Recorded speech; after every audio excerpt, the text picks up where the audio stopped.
And now, it's time for another Dice Tower review with the Game Boy Geek. Hello my friends, it's the Game Boy Geek here. Today, we are trying to build a party of wandering heroes. There is a corruptor that's going to be coming to town. Through some prophecy, we know this. And we're trying to build our party of wandering heroes to fight them. In fact, we're trying to be the first one to get our 7th hero. Because when we do that, we can fight off the corruptor because these people are destined to destroy them. And that's what we're trying to do. This is a card game from AEG, another one of those micro games. Same people that did Love Letter and blew everybody's doors off. Here comes another micro game that you may not have heard of, but you should have. So let's take a look. I'll show how it's played, and I'll see you on the other side.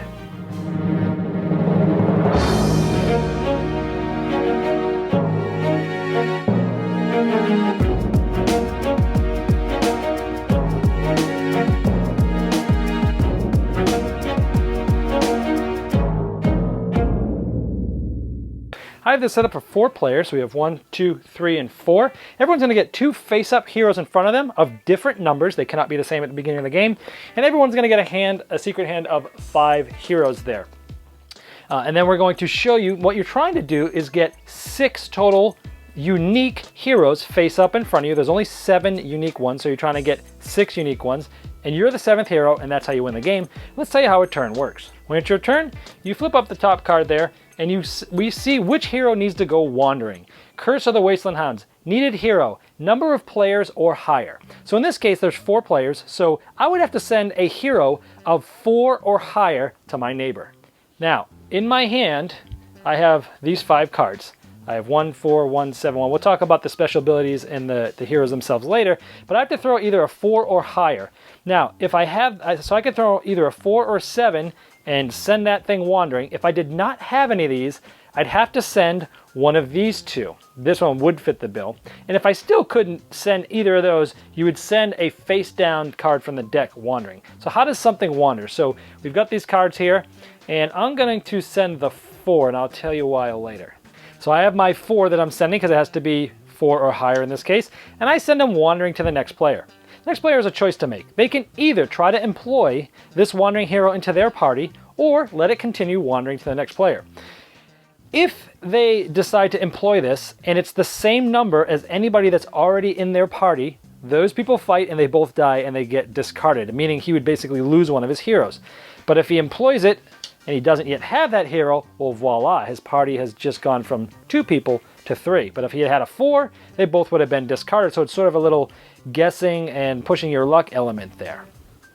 If he did not want this guy and he wanted to push him on, it would go to the next player and he'd have the same choice. Do I want to employ or do I want to pass him on?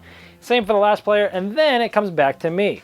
Now, if everybody passed on it, it would come back to me and I would have to employ them by default, unless I have special abilities that will allow me not to, and I would get it. So sometimes you want to send a hero that A, might knock somebody else out, or a lot of people out if they take them, but maybe that if it comes all the way back around, I can employ them.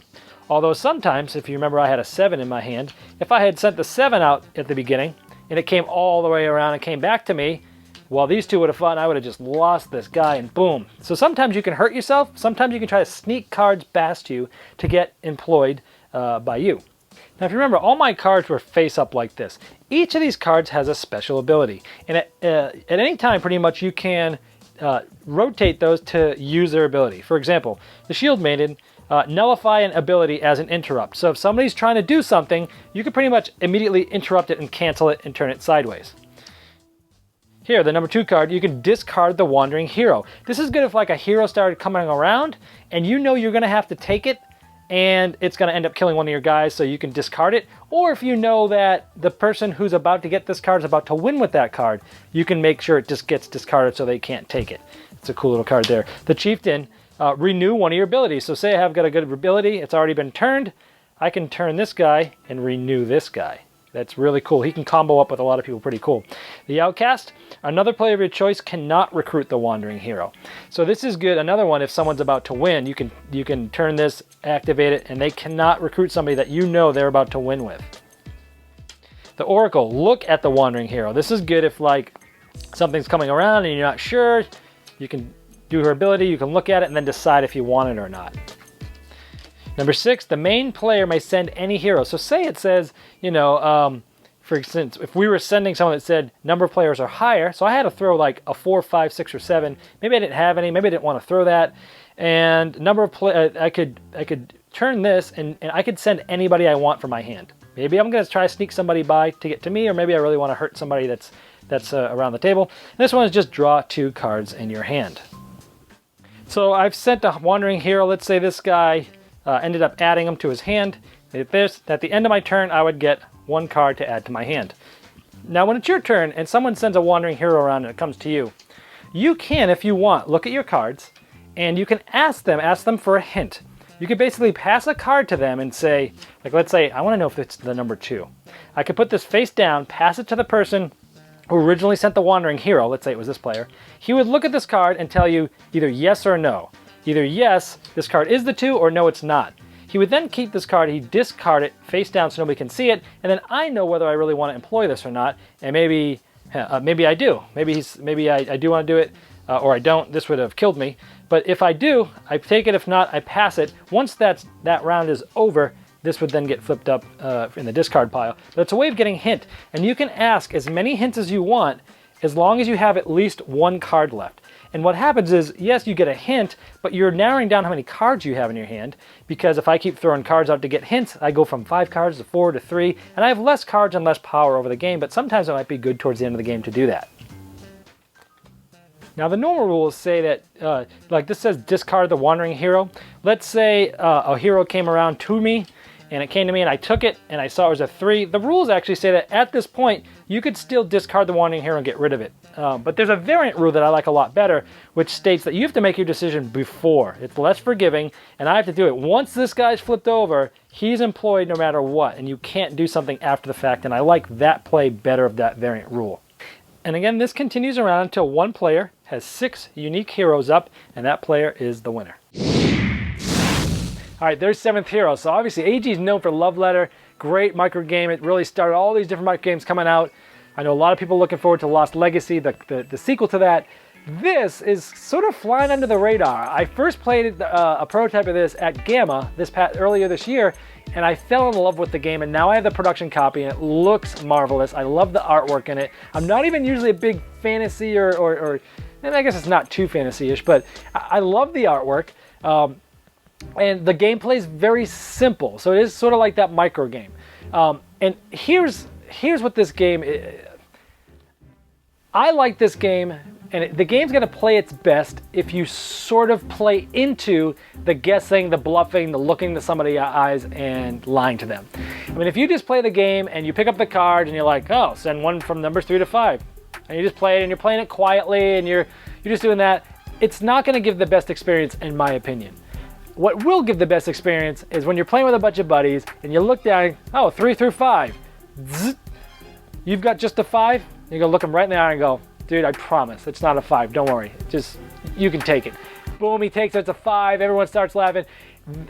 It's that thing of the group think, of the reverse psychology, of messing with each other, especially when they play this with people that you know really well, that you know their characteristics. For me, that's when this game really explodes into a great game. Because you can have a lot of laughs with this. Now, I will say, I actually like it with 3 players the best. And that reason being because it seems like there's a lot more times that card can sort of come around. Because it only has to go past 2 people. If someone's going to pass it, next person passes, it's come back to me. So do I want to try to slip something past them? It doesn't have to go too far to come back. Or if I slip something past them, am I worried that it might come back to me and it might be a number I already have and it's gone? And that extra level I love about the game, and I think that's heightened with only 3 players. Not saying it's not good with 4 or 5, but I like it best with 3 because I think it adds more attention to that because there's a lot more chance it can come back and it gives you more. Where if you have 5 players, you're like, well, he probably didn't think it really was going to come back to him, so what did he really throw? So anyway, great game, great micro game. It's flowing under the radar. If you like AEG's micro games and this one looks good to you, probably got to pick it up. Again, the more laughter, the more screwing your neighbor, the more looking into people's eyes and laughing that you can have in this game, the better it's going to go over. 7th hero. Thanks so much for watching the Dice Tower videos. Find more great videos and reviews, as well as our top-rated audio podcast at Dicetower.com. You can also find other great shows at DicetowerNetwork.com. I'm Eric Summerer, and you've been watching the Dice Tower. The Dice Tower is sponsored by Cool Stuff Inc., where you can find great games for great prices. Cool stuff in stock. Check them out at coolstuffinc.com.